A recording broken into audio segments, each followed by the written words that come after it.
The Lord be with you. And with your spirit. A reading from the Holy Gospel according to St. Luke. Glory to you, O Lord. Mary set out in those days and traveled to the hill country in haste in a town of Judah, where she entered the house of Zechariah and greeted Elizabeth. When Elizabeth heard Mary's greeting, the infant leaped in her womb, and Elizabeth, filled with the Holy Spirit, cried out in a loud voice and said, "Most blessed are you among women, and blessed is the fruit of your womb.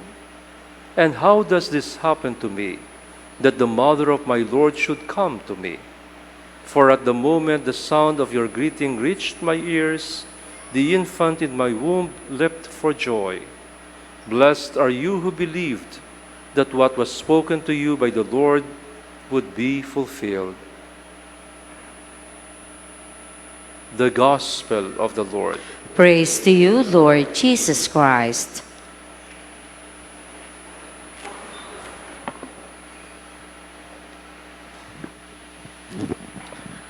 Magandang umaga po sa inyong lahat.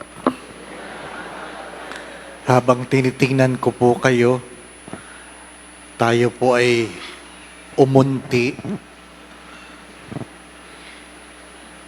Merong sa inyo ang Jesus ay kulang na ang buwan. Ano po? Umabsent na eh. Ano po? We have a cousin on an early age lost his father. And looking at him, you cannot see any sadness. He was just quiet. And when he was being asked, "Kumusta ka na?" the little boy would simply say, "Okay lang po, okay lang po." And we're worried about him. He's the only son. But few months after the death of his own father, his classmate lost a father. And we heard this story during the wake of his classmate. He was the one sobbing. Siya yung humahagulgol sa pag-iyak sa lamay ng tatay ng kanyang kaklase. Kaya tinanong siya ng kanyang nanay, "Anong nangyari, anak?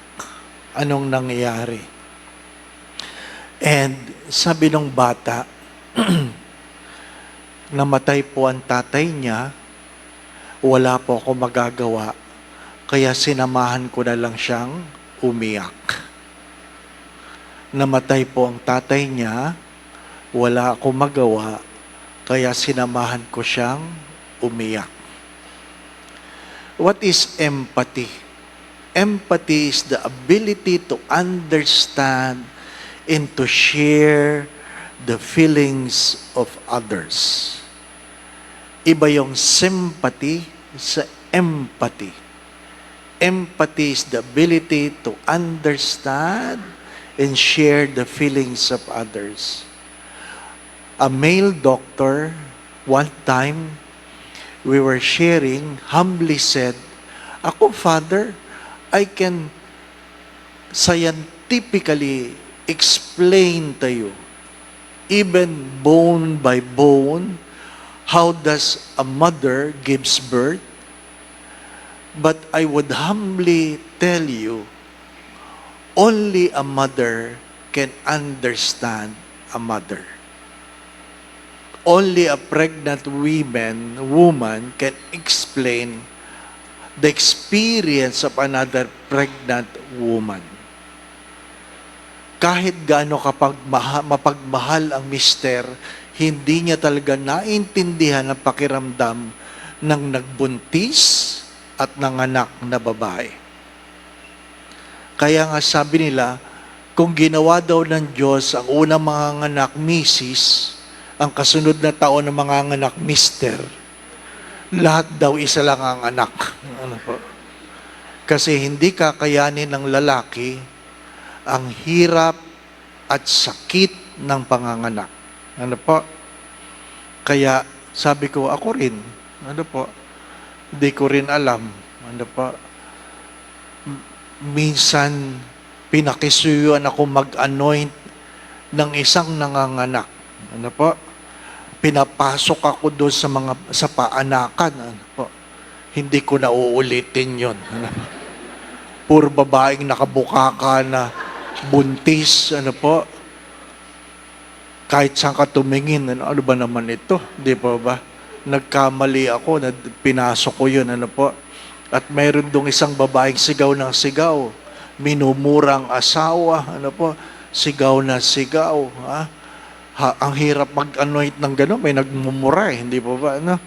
Tapos sabi ko doon sa komadrona, sabi ko, kawawa naman siya. Wala ba kayong magagawa dyan? Ano sabi sa akin? Maniwala ka dyan, Father, pang-apat na yan. So, ibig sabihin, walang mastery. Di ba? Ano? Hindi ibig sabihin, sa unang panganganak mo lang. Pangalawa, kaya mo na. Hindi. Walang mastery. Ano pa? Kaya yung mga bata na walang galang sa magulang, hindi nyo talaga naintindihan. Di po ba? Sabi nga ng nanay, nung ikaw ay aking pinapalaki, ni ayaw kitang padapuan ng lamok o langaw. Ngayon, napakasutil mo. Kung alam ko lang na magkakaganyan ka, sana tinabunan ka na ng una ng mukha mo. The lack of empathy makes us easy to judge. Ano sabi ni Mother Teresa ng Calcutta? If you are too quick to judge, you have no time to love. If you are too quick to judge, you have no time to love.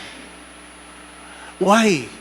Because we have failed to understand. What is the gospel trying to tell us? Mary went with haste to the place of Elizabeth. That place is called En-Karem. En-Karem. Isa yan sa pinakamahirap na puntahan kasi paakyat. Ano po? Paakyat. Yung mga sumasama sa pilgrimage, sabi ko, dalawa lang naman ang mahirap na lugar na puntahan na wala tayong magagawa. Ano po yun? Yung Stations of the Cross na kailangan mo talagang lakarin at saka yung pagpunta sa place of visitation, En-Karem. Lalakarin mo talaga yung paakyat. Hahapuin ka talaga. Ano po? Pero bakit ginawa ng mahal na biret? Dahil ba gusto niyang siguraduhin na ang kanyang pinsan ay buntis sa edad na matanda? Partly, but I think the reason why Mary went to visit Elizabeth is to show her empathy. Iparamdam kay Elizabeth na hindi ka nag-iisa. Iparamdam sa kanyang pinsan na kung anuman ang nangyayari sa iyo, naintindihan ko. Nagpaliwanagan ba? Hindi. Nagkita lang, di po ba? Ano? Mahirap yung kalalagayan ng dalawa. Yung isa matanda na, ayon sa pag-aaral, sabi, mga 80 na yan. Oh. Parang ang hirap isipin nun, di po ba? Ano? Pag nakakita ko ng buntis, matanda dyan, na malaki ang tiyan, pagdadasal ko kagad, Lord, sana pagalingin niya sa tumor, di ba? Iniisip mo, tumor, di ba ba? Nalaki na tiyan eh. Pag lumapit, Father, pray mo ako. Ano po sakit ninyo? Wala po akong sakit. Buntis ako. No, hirap nun, di ba ba? No?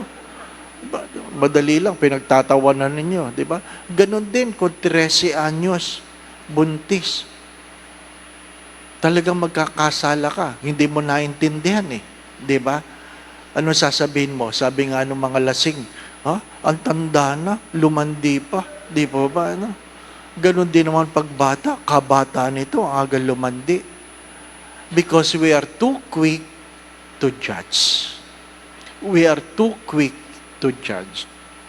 My dear friends, my brothers and sisters, I hope that in the coming days, you greet the security guards this morning mass. Why? They have to come early in the morning to open the parking for those who have cars. Hindi naman yan nagsisimba. Hindi ba? Binuksan lang. Nagpapasalamat tayo kay Ayala to make the place available for us. Why? It's not about business. It's about empathy. Naiintindihan nila ang kalooban ng mananampalataya. Kaya nga, batiin nyo naman, sabihin nyo, salamat po. Good morning, salamat po. Di ba? If you understand, then you will be grateful. The staff who wake up in the morning, who comes here to open the church early enough for us, say thank you. Don't just say, trabaho mo yan. Hindi. Napakadaling sabi, trabaho mo yan. Kasi hindi mo naintindihan. Hindi po ba, anak? Hindi mo naintindihan. A mother could understand a child who disobey because she has been a child. But a child cannot understand the mother because she has never been a mother. Madaling intindihin ng magulang ang kanyang anak dahil naranasan niyang maging anak. Pero yung mga anak, napakadali sumagot sa magulang kasi hindi nila naintindihan ang pagiging magulang. May picture ng maliliit na bata na nag-aagawan ng nanay. Akin si mama, akin si mama. Yung kasunod na picture, malalaki na yung mga bata, matanda na si mama. Ano sabi ng mga anak? Ikaw na, sa iyo naman yan. Ikaw mag-uwi niyan, ikaw mag-alaga niyan. Di ba? Ang kinakatakot ng matatanda na nung kayo'y maliliit, pinag-aagawan natin mga magulang. Ngayong sila'y matanda, pinagtutulakan na. Bakit? Wala nang pakinabang. Bigatin na. Pabigat na sa buhay. Hindi po ba? Ano? Ha? Hindi lahat na nagbibigay, nagmamahal. Ano sabi? Bigyan mo na yan para umalis. Bigyan mo na yan para umalis. You say those words because you have failed to understand.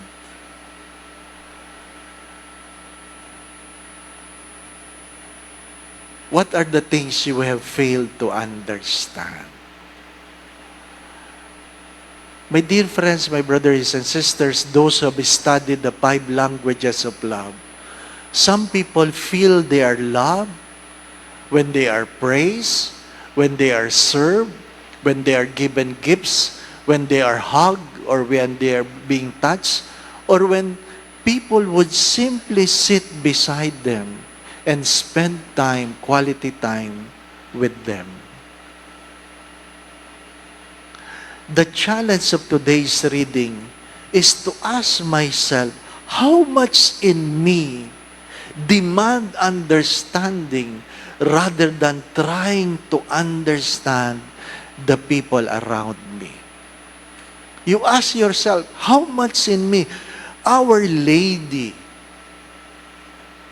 Mary, is a concrete example in her innocence, in her youth, in spite of her situation, walk a long way to simply express her empathy to her cousin. Bakit nga ba? Nagkukwento yung isang kaibigan ko, nung siya daw ay maliit at natutulog sa factory ng tatay niya, nakikita daw niya yung dalawang magkasintahan kumakain sa iisang pinggan. Natutulog, sinisilip daw niya. Amazed na amazed siya. Ngayon, nung matatanda na yung mga empleyado, bumibisita, kinukwento niya na nakikita niya. Kasi ngayon daw, kung bakit daw matanda na, sa kahiwalay na ang pinggan ng pagkain, no? Di ba? Kanya-kanya. Kanya-kanya. Bakit pag love mo, ano? Yung ulam mo, oh, iyon na yan. Iyon. Pag malaki ka na, oy, sobra ka na, akin na yan. Di ba? Binabawi mo na, ano? Nakalimutan mo na. It's good to ask ourselves, my dear friends, my brothers and sisters, how much in me seek understanding rather than trying to understand?